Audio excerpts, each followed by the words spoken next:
Hello and अस्सलाम वालेकुम everyone. तो कैसे हैं आप सब।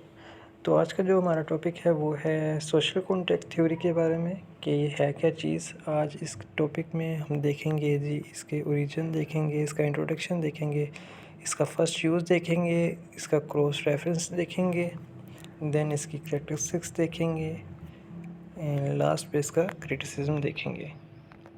तो वीडियो स्टार्ट करने से पहले अगर आपने मेरा चैनल लाइक एंड सब्सक्राइब नहीं किया तो काइंडली लाइक एंड सब्सक्राइब कर लें। तो चलें स्टार्ट करते हैं।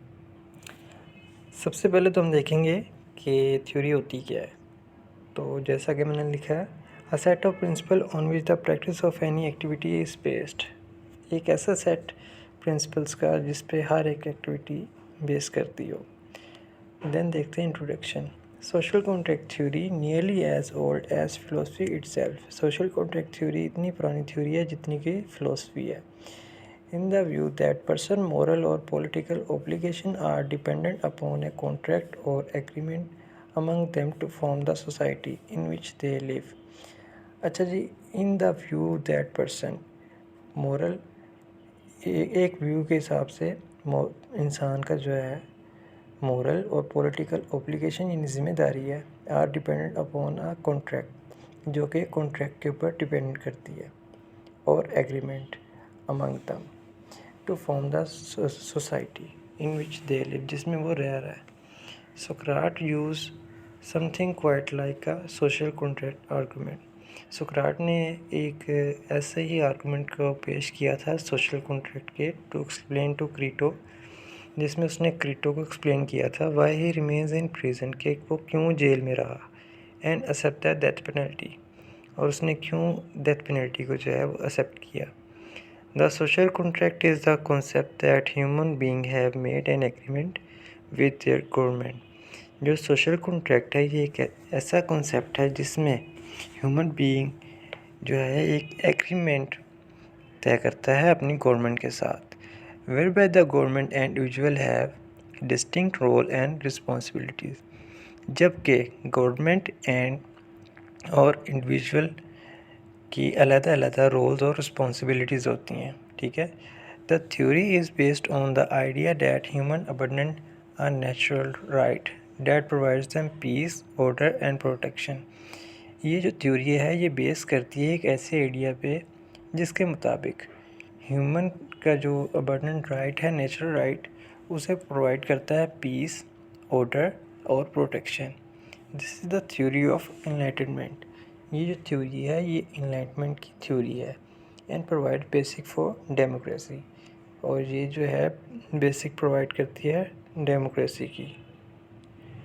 उसके बाद जी, this theory provides home and out of nature and the civil society and led to the formation of the state.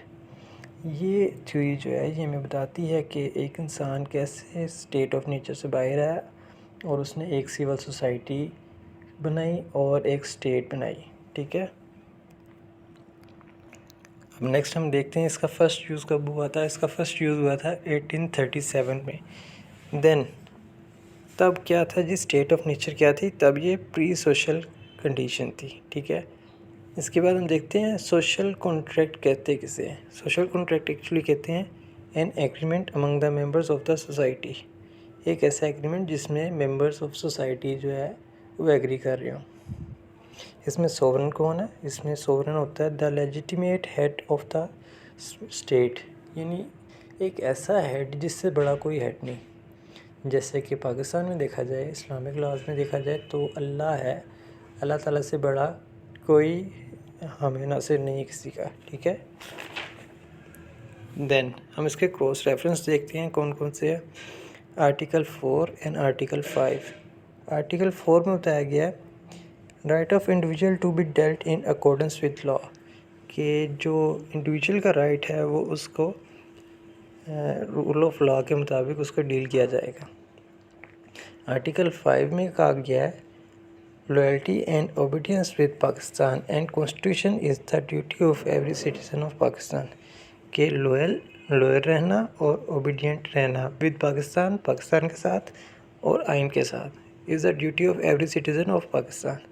ये हर सिटीज़न यानी हर शहरी की जिम्मेदारी है जो पाकिस्तान में रहता है।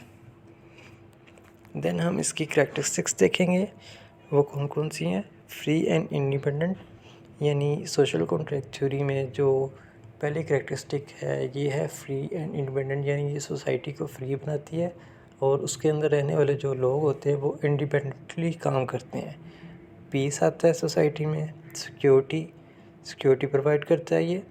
एंटर इनटू एन एग्रीमेंट, जो उसके सोसाइटी के अंदर रहने वाला हर एक इंडिविजुअल होगा वो एक एग्रीमेंट के अंदर इंटर हो जाएगा। ओबे द गवर्नमेंट, अच्छा इसमें जो है you have to obey the government, यानी गवर्नमेंट जो भी पॉलिसी पास करेगी आपको उसको ओबे करना पड़ेगा। अच्छा इस पे जो हम देखेंगे क्रिटिसिज्म हुए थे वो हुए थे ऑस्टिन ने किया था, सर मेइन ने किया था और गार्नर ने किया था। ठीक है, सर ऑस्टिन ने कहा था this theory is historically false. उसने कह दिया था जी ये जो थ्योरी है जी ये हिस्टोरिकली यानी इसकी हिस्ट्री से तरीके से ये फॉल्स है। क्यों कहा था?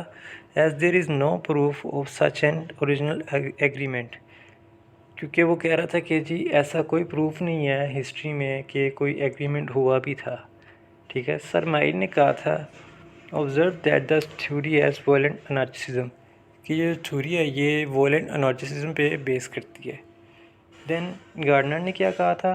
गार्डनर ने कहा था कि ही also reject the theory on the basic of philosophy and reason. उसने फिलोसफी और रीज़न की बेस पे इस थ्योरी को रिजेक्ट कर दिया था। तो एज अ सम अप करें आज के हम इस लेक्चर को, तो हम देखेंगे हमने इसमें इसका इंट्रोडक्शन देखा है।